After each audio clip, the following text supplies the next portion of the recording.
ത്തിൻ്റെ ആശയങ്ങളോടാണ് നമുക്ക് എതിർപ്പ്.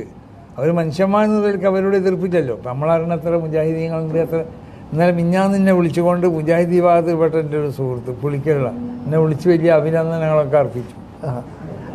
ഞങ്ങൾക്ക് അതൊരു മുജാഹിദീങ്ങൾ നമ്മളോട് ഒരു മുജാഹിദീങ്ങളുമായിട്ടോ ജമാഅത്ത് ഇസ്ലാമിക്കാരായിട്ടൊക്കെ നമ്മൾ ദീനീപരമായ കാര്യങ്ങളിൽ അവരുമായുള്ളതായ മുവാലാത്ത് അതില്ലാന്നാണ്.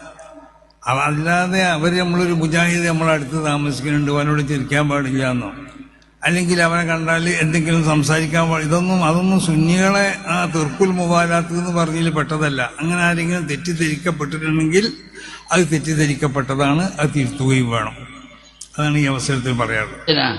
അപ്പൊ അങ്ങനെ അത് പിളർപ്പാക്കിയിട്ട് നാട്ടിലാകെ കുഴപ്പാക്കണേ പരിപാടി ഈ വിദ്യാർത്ഥിന്ന് വന്നതാണ്. വിദ്യാർത്ഥിനോട് നല്ലോണം അറപ്പുമാണ്. വിദ്യാർത്ഥി മുഴുവൻ ദലാലത്താണ്. വിദ്യാർത്ഥി എന്ന് പറഞ്ഞാൽ വിദ്യാർത്ഥികാർ കൈ പിടിച്ചാൽ കൈ കഴുകണം. അത്രയും വിഷമാണത്.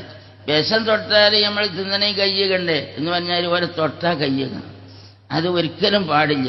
നമ്മളെ ഈമാന് വിഷം തൊട്ടാൽ മരിച്ചുള്ളൂ, ഇത് ചാവും.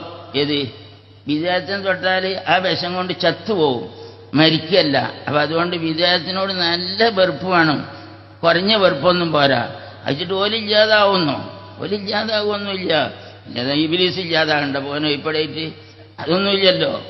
അതങ്ങനെ നടക്കും. അത് നടക്കുന്നിടത്ത് നടന്നോട്ടെ. ഞമ്മക്കത് വേണ്ടാന്ന് വെച്ചാൽ മതി.